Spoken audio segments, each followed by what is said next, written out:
एक छोटे से गांव में एक ईमानदार किसान रहता था। उसका नाम रामू था।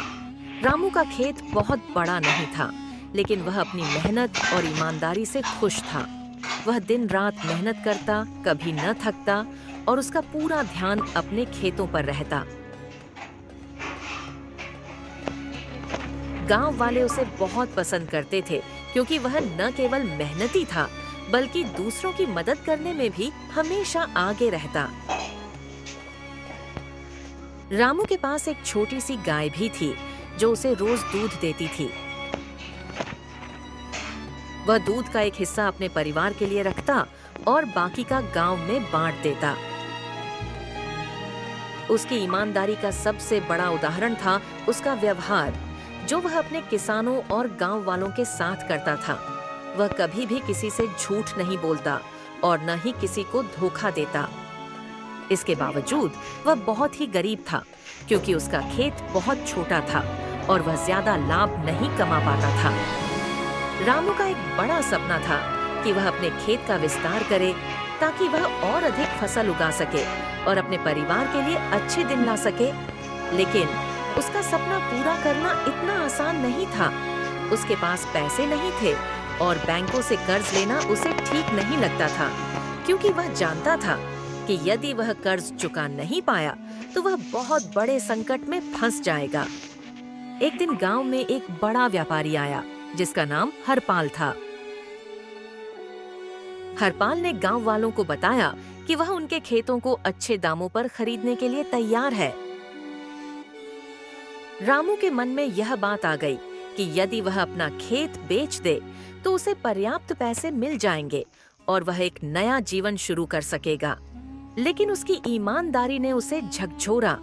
रामू जानता था कि यदि वह अपना खेत बेचेगा तो वह खेती का काम छोड़ देगा और उसका सपना अधूरा रह जाएगा। रामू ने हरपाल से बात की और उसे बताया कि वह अपने खेत को बेचना नहीं चाहता। हरपाल ने उसे समझाने की कोशिश की कि यह एक अच्छा मौका है, लेकिन रामू ने अपनी ईमानदारी से कहा, मेरे लिए खेत सिर्फ जमीन नहीं है, यह मेरे जीवन का हिस्सा है। मैं इसे किसी को नहीं बेच सकता। इस बीच गांव में कुछ अन्य किसान थे, जो हरपाल के प्रस्ताव को स्वीकार करने के लिए तैयार थे। वे सभी चाहते थे कि वे ज्यादा पैसे कमाएं, ताकि वे अपने जीवन को बेहतर बना सकें। लेकिन रामू ने अपना खेत नहीं बेचा, क्योंकि उसे यह महसूस हुआ कि यह उसकी मेहनत का फल है और उसे इसे किसी अन्य के हाथों में नहीं देना चाहिए। कुछ महीनों बाद हरपाल ने एक और प्रस्ताव दिया।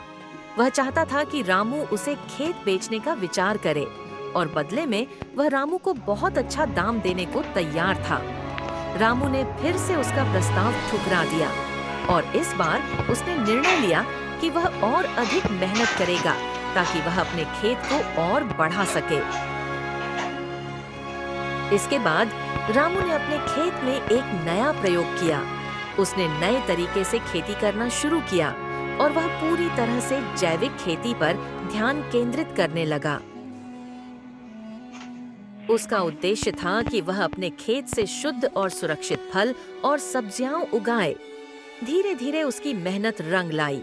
उसकी फसल पहले से कहीं अधिक अच्छी हुई और गांव वालों ने उसकी सफलता को देखा और सराहा। रामू का नाम अब पूरे गांव में फैल गया था। लोग उसकी ईमानदारी और कड़ी मेहनत की तारीफ करते थे। वह अब पहले से कहीं अधिक खुश था, क्योंकि उसे समझ में आ गया था कि सच्ची सफलता मेहनत और ईमानदारी में ही है। रामू अब एक आदर्श किसान बन चुका था और उसके द्वारा किए गए कार्य गांव के अन्य किसानों के लिए प्रेरणा का स्रोत बने। उन्होंने देखा कि सिर्फ पैसों के लिए काम करना सही नहीं है, बल्कि ईमानदारी और मेहनत से किया गया काम ही सबसे बड़ा होता है। ये कहानी हमें यह सिखाती है कि ईमानदारी और मेहनत से कोई भी व्यक्ति किसी भी मुसीबत को पार कर सकता है।